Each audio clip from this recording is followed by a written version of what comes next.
Hi everyone, and welcome back to Revving with the Rev with me, Rupilwe. And first of all, I just want to thank you guys for watching my episode and subscribing to my channel. I received the love and I'm very thankful for everyone who's been tuning in. So I've been receiving a lot of DMs asking me to showcase something a little bit more affordable, something a little on the cheaper side. And after a lot of researching, after a lot of going through my contacts and trying to find who has something like that, I finally found just the car for you guys. So I found the compact BMW X7. Showcase something a little bit more affordable, something a little on the cheaper side. This exquisite 2019 BMW X7 comes at a standard diesel xDrive 30D in just under 2 million rand, with the standard MPEX setting you back a little over 2 million. Totally affordable, right? Now that we got the ugly part out of the way, let me try and explain why anyone would spend all that money on this BMW X7 for them and their big families.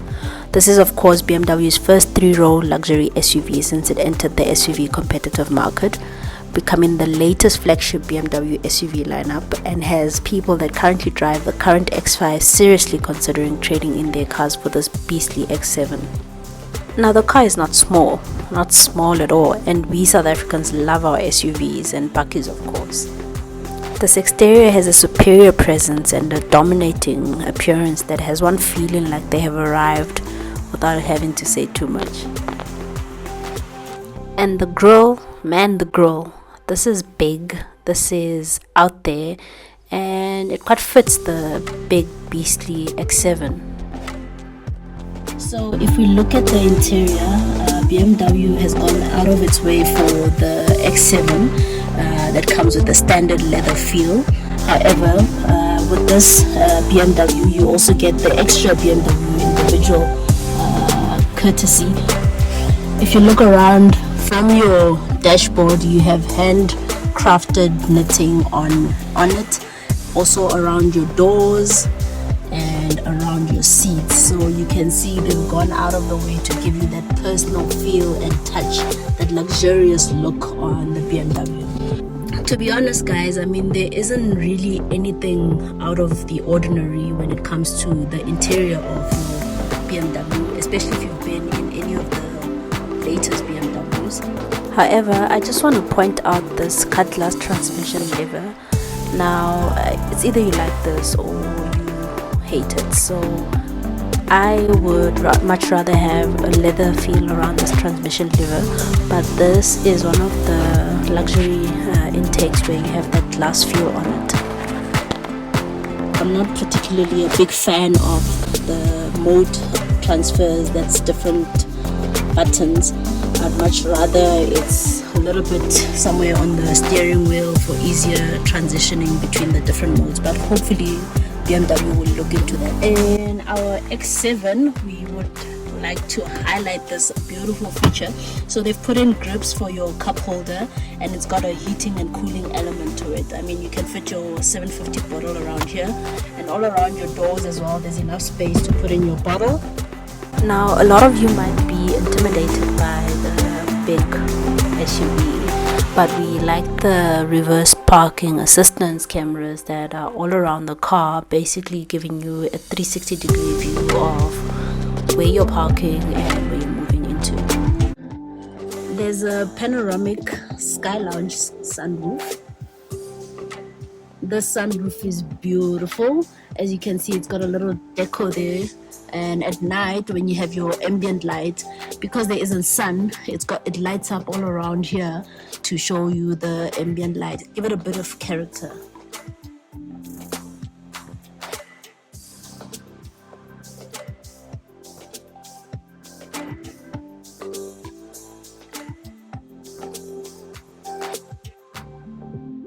The main gift of this car is the extra space that it comes with. So standard you get 7-seat configuration. However, the model that we're looking at is a 6-seat configuration. You get 326 liters of boot space when all seats are raised, and 750 liters with the third row lowered. the second row seats have a little bit of entertainment for you. You can go through the media, get a feel of your temperature, so it has its own climate control at the back, and you can go through the navigation and see through the different apps. It also has its own cup holders and also has the same features that you have in the front.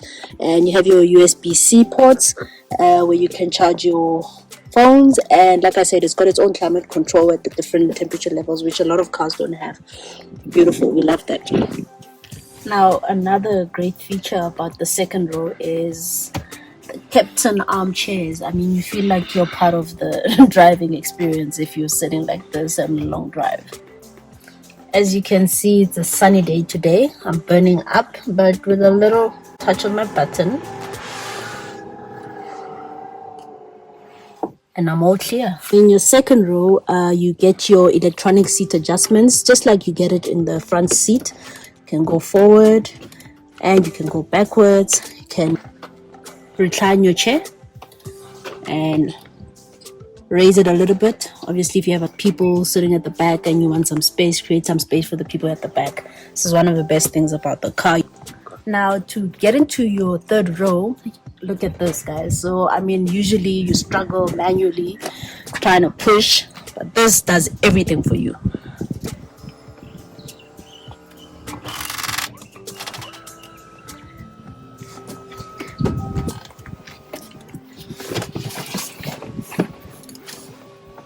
Guys, this is your third row. As you can see, an adult, a very tall adult, obviously not, can fit in here. There's a lot of room for your legs. There's a lot of head space in here as well. It's got its own cup holder and it's got its own climate control as well. The third row also has its own little sunroof. I mean, it doesn't open, but at least you can let a little bit of light in and also enjoy a bit of what the front seat guys are enjoying. So a lot of you guys have been asking me to do this.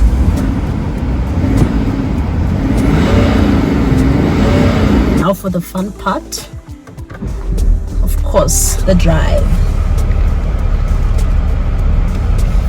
So I love the feature on your windscreen. It basically tells you at what speed you're driving at. I'm coming off from a little bit of an incline, so giving you a bit of that SUV feel.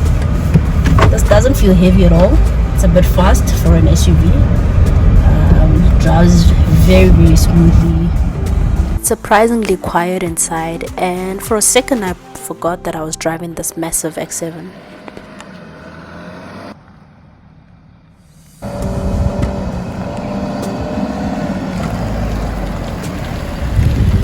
So you guys are probably wondering, what am I going to rate this car, right? I mean, the drive, how it looks, the interior is not like a Mercedes, and I mean, we haven't been into the new GLS, which is its direct competitor, but I'll still give it a 9 out of 10. I mean, if you're driving an X5, I suggest you get an X7 right now. If you have that 2 million stashed away somewhere in your little bank account or in the little Swiss Islands, get that money, get yourself an SUV like this, and yeah, drive around with your family and let's ride. Guys, don't forget, subscribe to my channel, and I hope we get to hear more feedback and I get to hear what you guys think of the video, what other cheap cars you guys want me to go through, and yeah, let's have some fun.